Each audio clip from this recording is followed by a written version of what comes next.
Hello friends. इस video में हम बात करेंगे कि एक्चुअल में एल्किल हैलाइड की केमिकल प्रॉपर्टीज़ क्या होती है। लेकिन उस केमिकल प्रॉपर्टीज़ को डिस्कस करने से पहले भी हमें पता होना चाहिए कि जिस मॉलिक्यूल की हम बात कर रहे हैं यानी एल्किल हैलाइड, उसका बॉन्ड नेचर क्या होता है, उसके जो एटम्स हैं वो किस तरीके से एक दूसरे से बॉन्डेड हैं। ठीक है, मतलब आयनिक है, पोलर है, नॉन पोलर है। ठीक है, तो उस बेस पे हमें इसमें होगा क्या, हम रिएक्शन को, किसी केमिकल प्रॉपर्टी को अच्छे से समझ पाएंगे कि एक्चुअल में अगर बॉन्ड ब्रेक हो रहा है, बॉन्ड फॉर्मेशन हो रहा है तो क्यों हो रहा है। अगर एक्स लीव कर रहा है मीन्स हेलोजन, तो हेलोजन ही क्यों लीव कर रहा है। अगर मैं ये कहूँ कि ये यहाँ से निकलता है, सब्स्टिट्यूशन रिएक्शन है न्यूक्लियोफिलिक, तो ये मूव करते हैं, तो यही क्यों मूव करता है, क्यों यहाँ से रिमूव होता है, क्यों यहाँ से लीव कर जाता है। या फिर ऐसा कहें कि हम ये माइनस यही क्यों बनाता है, सी क्यों नहीं, कार्बन क्यों नहीं बनाता। ठीक है, एल्किल ग्रुप क्यों नहीं बनाता। तो ये सब समझने के लिए हमें समझना पड़ेगा कि ये जो सी और एक्स के बीच का बॉन्ड है, ये बॉन्ड उसका नेचर क्या है। तो इसके लिए हम पढ़ेंगे nature of C X bond. C X मतलब कि आर एक्स बॉन्ड। ठीक है, एल्किल ग्रुप का हेलोजन के साथ बॉन्ड। तो सबसे पहले देख लेते हैं कि इसकी बॉन्डिंग कैसे होती है। ये देखिए आप, ये आप है एल्किल हैलाइड। ठीक है, अब एल्किल हैलाइड में दो ग्रुप होते हैं, दो पार्ट्स हम इसे बना सकते हैं, एक एल्किल ग्रुप और एक हेलोजन ग्रुप। यहाँ पे हेलोजन डायरेक्टली अटैच होता है किससे, कार्बन से। अब कार्बन में जो आपका हेलोजन है वो ज़्यादा, कार्बन के साथ जो जुड़ा हुआ है वो ज़्यादा इलेक्ट्रोनेगेटिव है और कार्बन कम इलेक्ट्रोनेगेटिव है। वो आप देखिए कैसे।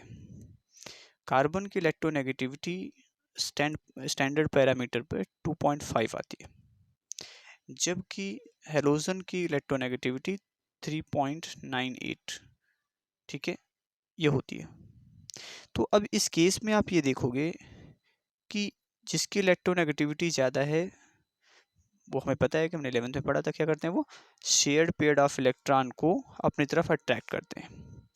तो यहाँ पर इलेक्ट्रोनेगेटिविटी डिफरेंस की वजह से आप देखिए, ये है शेयर्ड पेयर ऑफ इलेक्ट्रॉन, जिस दो इलेक्ट्रॉन यानी एक पेयर, जिसकी वजह से ये बॉन्ड फॉर्म हुआ था सी एक्स के बीच। अब हमने आपको बताया कि इलेक्ट्रोनेगेटिविटी डिफरेंस है, तो जो ज़्यादा इलेक्ट्रोनेगेटिव है वो इलेक्ट्रॉन पेयर को अपनी तरफ अट्रैक्ट कर लेगा। तो कौन ज़्यादा इलेक्ट्रोनेगेटिव है, एक्स। तो एक्स क्या करेगा, इस पेयर को अपनी तरफ शिफ्ट करेगा। ठीक है, अट्रैक्ट करेगा। जब ये अपनी तरफ अट्रैक्ट करेगा तो इस पर क्या बन जाएगा, पोल्स बन जाएंगे। ठीक है, इन पे क्या बन जाएंगे, पोल्स बन जाएंगे। जब इन पे पोल्स बनेंगे तो ज़्यादा इलेक्ट्रोनेगेटिव वाले पर नेगेटिव पोल बनेगा, पार्शियल नेगेटिव चार्ज आएगा। क्या आएगा, पार्शियल नेगेटिव चार्ज। ठीक है, और जो कम इलेक्ट्रोनेगेटिव है उस पर पार्शियल पॉजिटिव चार्ज आएगा। इस पार्शियल नेगेटिव और पार्शियल पॉजिटिव चार्ज की वजह से ये बॉन्ड क्या हो गया, पोलराइज हो गया। बॉन्ड जैसे ही पोलराइज हुआ तो एक्स पर माइनस चार्ज आ गया पार्शियली। तो इस पार्शियल चार्ज माइनस चार्ज आने की वजह से क्या अच्छा होता है, कौन सी ऐसी बात है जो रिएक्शन को फैसिलिटेट करती है।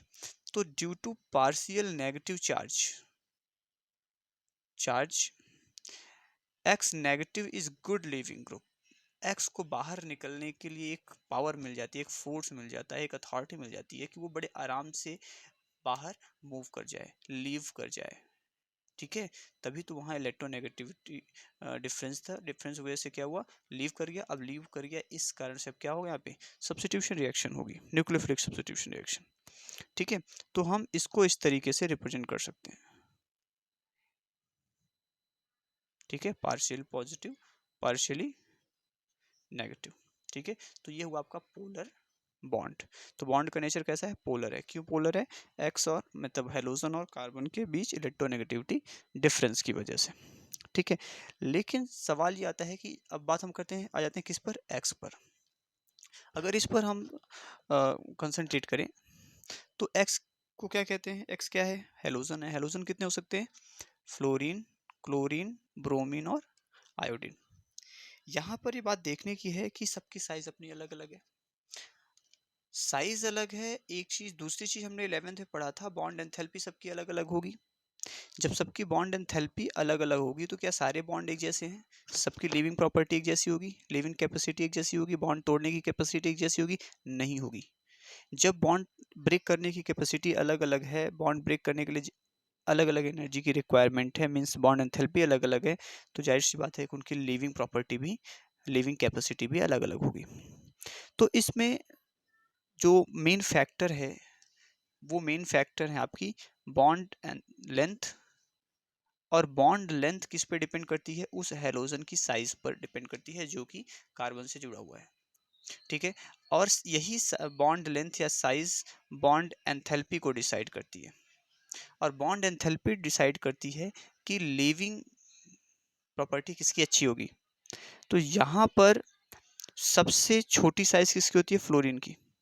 सबसे छोटी साइज जब फ्लोरीन की होती है तो हम ये देखेंगे कि फ्लोरीन की बॉन्ड एंथैल्पी क्या होगी, सबसे ज़्यादा होगी। और जैसे जैसे हम नीचे चलेंगे वैसे वैसे बॉन्ड एंथैल्पी क्या होती जाएगी, डिक्रीज होती जाएगी, ठीक है। तो आयोडीन तक चलते चलते, क्योंकि आयोडीन की साइज सबसे बड़ी होती है, तो आयोडीन की बॉन्ड लेंथ, Ci की जो बॉन्ड लेंथ है वो भी क्या होगी, सबसे बड़ी होगी। बॉन्ड लेंथ क्या होगी, सबसे बड़ी किसकी होगी, Ci की। और बॉन्ड एंथैल जब लेंथ बड़ी होगी तो बॉन्ड एंथैल्पी क्या होती है, इन्वर्सली प्रोपोर्शनल होती है, ठीक है। क्या होती है, इन्वर्सली प्रोपोर्शनल होती है। बॉन्ड एंथैल्पी हमेशा बॉन्ड लेंथ के इन्वर्सली प्रोपोर्शनल होती है। समझ में आ गया ये। तो बॉन्ड एंथैल्पी क्या होगी, बॉन्ड लेंथ जब सबसे बड़ी है तो बॉन्ड एंथैल्पी सबसे कम होगी जिसकी। तो यहाँ पर सबसे आसानी से कौन तोड़ा जा सकता है, Ci सबसे आसानी से तोड़ा जा सकता है, ठीक है। Ci बॉन्ड सबसे आसानी से टूटेगा, और जो जितनी इजी तरीके से टूटेगा वो उसका हेलोजन उतना अच्छा लिविंग होगा, लिविंग ग्रुप होगा। तो आयोडीन सबसे अच्छा लिविंग ग्रुप है, ठीक है। तो यहाँ पर जैसे जैसे हम ग्रुप में नीचे जाते हैं वैसे वैसे लिविंग कैपेसिटी डिक्रीज होती है, आयोडीन फिर ब्रोमीन फिर क्लोरीन फिर फ्लोरीन। मीन्स आयोडीन सबसे अच्छा लिविंग ग्रुप है, जल्दी से जल्दी से लीव होगा वहाँ से, यानी कि जो न्यूक्लियोफिलिक सब्स्टिट्यूशन रिएक्शन है वो सबसे फास्ट होगी, ठीक है। अब बात करते हैं इनकी, अगर हम बॉन्ड एंथैल्पी, तो देखो एक डाटा है कि बॉन्ड एंथैल्पी फ्लोरीन के लिए कितनी होती है, फ्लोरीन की होती है 452, ठीक है। फ्लोरीन के लिए 452, ठीक है। और क्लोरीन के लिए कितनी होती है, क्लोरीन के लिए होती है आपकी 352, ठीक है। और ब्रोमीन क्लोरीन के लिए हो गया, ब्रोमीन के लिए कितनी होती है 293, एंड आयोडीन के लिए 284। तो सबसे कम एनर्जी किसको रिक्वायर्ड है, CX बॉन्ड को ब्रेक करने के लिए, आयोडीन की। मीन्स आयोडीन जल्दी से लीव कर जाएगा, ठीक है। तो ये था आपका नेचर और क्यों ऐसा होता है।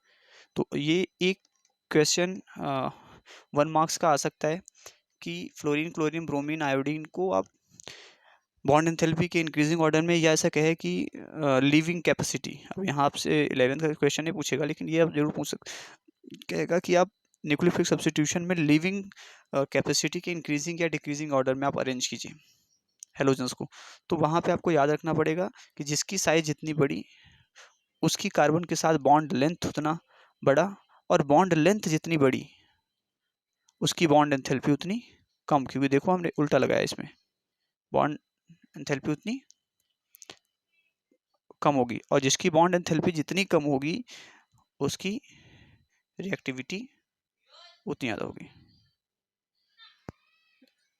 ठीक है। तभी हमने यहाँ पे लिखा हुआ है कि reactivity inversely proportional to bond enthalpy, BE, bond enthalpy, bond enthalpy जितनी कम रिएक्टिविटी उतनी ज़्यादा।